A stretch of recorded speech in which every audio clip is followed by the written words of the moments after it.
اعوذ باللہ من الشیطان الرجیم، بسم اللہ الرحمن الرحیم۔ السلام علیکم میرے پیارے عزیز بہن بھائیوں دوستوں، میں آپ سب کو اپنے چینل میں خوش آمدید کہتا ہوں۔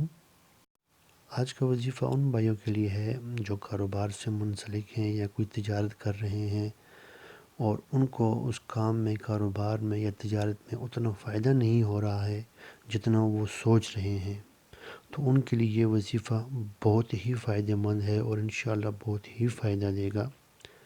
یہ وظیفہ سورہ نوح کا وظیفہ ہے۔ سورہ نوح کو اس لیے سورہ نوح کہا جاتا ہے، اس میں حضرت نوح علیہ السلام کا قصہ بیان ہوا ہے۔ اس سورت کا مقام نزول مکہ مکرمہ ہے۔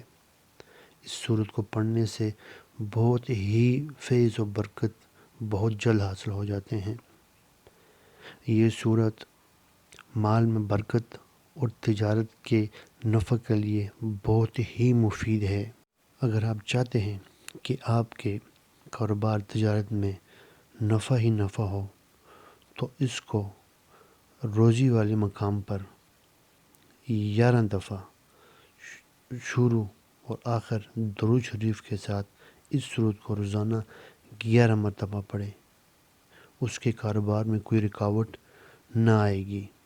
بہتر وقت صبح جب آپ آتے ہیں تو کاروبار کی جگہ پر بیٹھ کے اس کو پڑھ لیں۔ تجارت میں بکثرت نفع ہوگا، اور اس کی فوٹو کاپی کرا کر تجارت کے مقام پر جہاں پر رقم رکھتے ہیں وہاں رکھ لیں، تو اس کے رزق میں بہت بے حد اضافہ ہوگا انشاءاللہ تعالی۔ اس سورت کا وظیفہ آپ جاری رکھیں، انشاءاللہ بہت ہی بہتر نتائج ملیں گے آپ کو۔ امید ہے آپ کو ویڈیو پسند آئی ہوگی۔ چینل کو سبسکرائب کیجیے اور اپنے دوستوں بہن بھائیوں کے ساتھ شیئر کیجیے اور بیل آئیکن کو پریس کیجیے تاکہ آنے والے ہر نئے وظیفے کی نوٹیفیکیشن آپ کو مل سکے۔ السلام علیکم ورحمۃ اللہ وبرکاتہ۔